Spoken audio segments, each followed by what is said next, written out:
बहुजन media ही आपकी media है। इसे मजबूत बनाने के लिए एक कदम बढ़ाएं। एक कदम भीम मिशन की ओर को सब्सक्राइब करने के बाद बेल आइकन अवश्य दबाएं। राष्ट्रीय लोक समता पार्टी के प्रदेश के महासचिव हैं महंत, प्रदेश के दूसरे महासचिव है आरएसपी के जयकिशोर सिंह जी,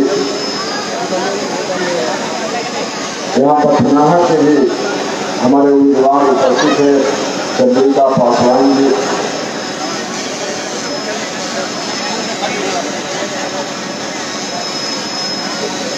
प्रखंड के अध्यक्ष राजेश कुशवाहा जी,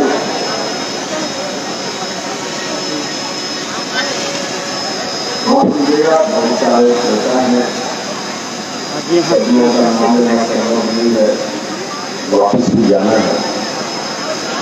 तो सभी सम्मानित नेतागण और मेरे सामने खड़े बैठे सम्मानित अभिभावकगण, माताएं, बहनों, भाइयों और मित्रों,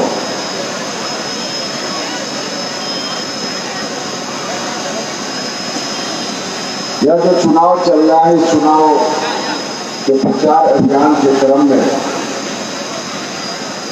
आज पहला दिन मेरा हेलीकॉप्टर उड़कर आपके विधानसभा क्षेत्र में आया है और इस रूप में मैंने यहीं से इस अभियान की शुरुआत की है।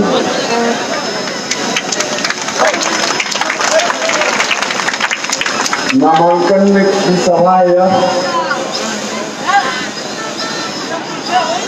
रेखा गुप्ता जी से जब बात हुई थी कि नामांकन की सभा में मेरी उपस्थिति होनी चाहिए,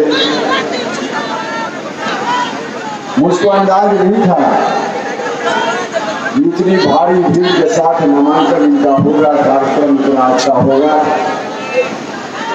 लेकिन यहाँ आने के बाद आपकी भीड़ को देखकर, आपके उत्साह को देखकर, यद्यपि आज अभियान की शुरुआत है, लेकिन आप सभी की उपस्थिति, जोरदार उपस्थिति, शानदार उपस्थिति को देखकर मेरे मन में इस बात की कोई शंका नहीं है। अब रेखा गुप्ता जी की जीत को दुनिया की कोई ताकत नहीं रोक सकती है। निश्चित रूप से इसकी जीत है। आप लोगों ने खुद ही अपनी उपस्थिति से यह बात प्रमाणित किया है। मित्रों, इस बार का चुनाव बहुत ही महत्वपूर्ण चुनाव है।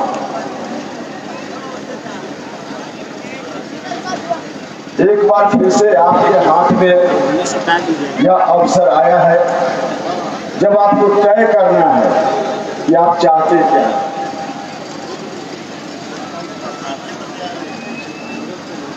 दो 2005 में एक नए युग की शुरुआत हुई थी बिहार की राजनीति में, और उसके पहले 1990 से लेकर 2005 तक एक युग था। 1990 से लेकर 2005 तक जिस रूप से बिहार चल रहा था, अधिकांश लोग यहाँ बैठे हैं, आप लोग गवाह हैं जिस रूप में बिहार चल रहा था।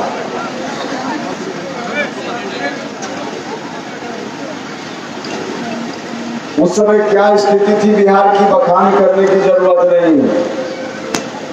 आप सब लोगों ने देखा था, आप सब लोगों ने महसूस किया था, अनुभव किया था, और उसके उपरांत ही बिहार के लोगों ने यह फैसला लिया था कि उस शासन को जाना चाहिए, उस सरकार को जाना चाहिए। चली गई सरकार, दूसरी सरकार 2005 में आई।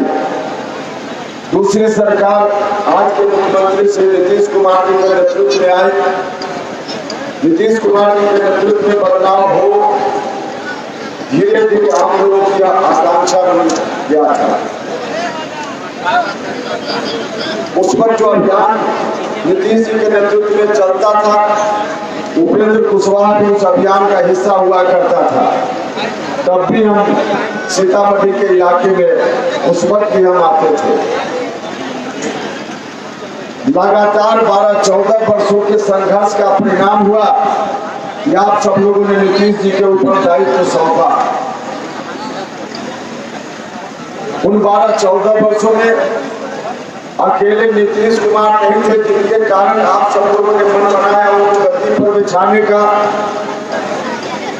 तब उस अभियान में उपेंद्र कुशवाहा ने अपने जीवन का महत्वपूर्ण 12-14 साल कुर्बान किया था। हमने भी कुर्बानी दी थी, तब नीतीश कुमार बिहार के मुख्यमंत्री बने थे, तब आपका आशीर्वाद प्राप्त हुआ। मन में एक उम्मीद थी नीतीश जी आएंगे तो सिर्फ सरकार नहीं बदलेगी, गांव में रहने वाले गरीब लोगों की तकदीर भी बदलेगी। इसलिए परिवर्तन हुआ था। परिवर्तन इसलिए नहीं हुआ था कि एक व्यक्ति चला जाए, दूसरा व्यक्ति गद्दी पर बैठ गया है, मात्र इस बात के लिए परिवर्तन नहीं हुआ। परिवर्तन आप सब लोगों ने इसलिए किया था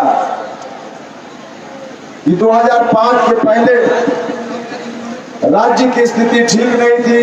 बिहार को एक बीमारू राज्य की श्रेणी में गिना जाता था। बिहार में शिक्षा व्यवस्था तब भी चौपट थी, स्वास्थ्य का इंतजाम नहीं था। मजदूरों को, नौजवानों को रोजी रोटी की तलाश में दूसरे प्रदेशों में जाकर दर दर की ठोकरें खानी पड़ती थी। तब भी वही स्थिति थी। बदलाव इसलिए हुआ कि नीतीश कुमार आएंगे तो बिहार बीमारू राज्य नहीं रहेगा। याद कीजिए उस वक्त 2005 के पहले जो अभियान चलता था, नीतीश कुमार जी ने घूम घूम कर बिहार भर में उस वक्त कहा था कि हमको महज 5 साल दीजिए, बिहार को हम विकसित राज्य बनाने का काम करेंगे, विकसित राज्य की श्रेणी में शामिल करेंगे। माना था 5 साल, उम्मीद में आपने दे दिया उनको 15 साल। लेकिन दुर्भाग्य है कि बिहार आज भी वही खड़ा है, कई मामलों में और पीछे गया। चारों तरफ से बिहार बर्बादी का शिकार बना है, बन रहा है। हम आपसे कहने आए कि आखिर कब तक ऐसा चलेगा। जब मैं भारत सरकार में मंत्री था, उस वक्त बिहार भर से लोग मेरे यहाँ दिल्ली आते थे, सीतामढ़ी से भी आते थे, काराकाट से भी आते थे, बाकी जगह से भी आते थे। मुख्य रूप से 3 काम से लोग वहां आते थे। एक, क्योंकि मैं शिक्षा विभाग का मंत्री था, केंद्रीय विद्यालय में मेरे बच्चे का नामांकन करा दीजिए। यहाँ भी बहुत सारे लोग बैठे हुए हो। केंद्रीय विद्यालय में मेरे बच्चे का नामांकन करा दीजिए।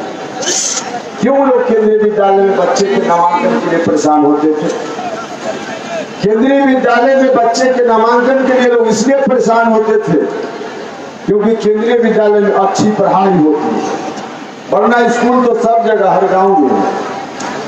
केंद्रीय विद्यालय में अच्छी पढ़ाई होती है, इसलिए अभिभावकों के मन में होता था कि केंद्रीय विद्यालय में नाम लिखवाए। जिलाध्यक्ष हमारे रामलक्ष्मण बाबू है, रेखा जी नेत्री है, इन लोगों की ओर से भी जबरदस्त दबाव होता था। किसी पार्टी के विधायक हो, एमपी हो, सब लोगों का दबाव होता था, क्योंकि मैं मंत्री था उस विभाग में। केंद्रीय विद्यालय में नाम लिखवा दीजिए, इसलिए केंद्रीय विद्यालय में अच्छी पढ़ाई होती। भाइयों और बहनों, मैं आपसे कहना चाहता हूँ, केंद्रीय विद्यालय कोई प्राइवेट स्कूल नहीं है, केंद्रीय विद्यालय भी सरकारी स्कूल है। नवोदय विद्यालय भी सरकारी स्कूल है।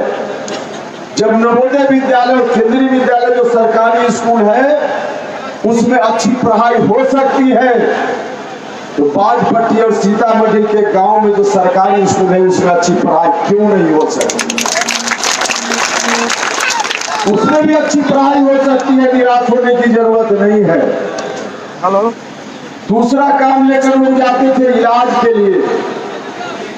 बिहार में अब एक साथी भाषण दे रहे थे, यहाँ कोई इंतजाम नहीं है, गरीब लोग बीमार पड़ते हैं तो यहाँ के डॉक्टर रेफर करते हैं पटना चले जाएंगे।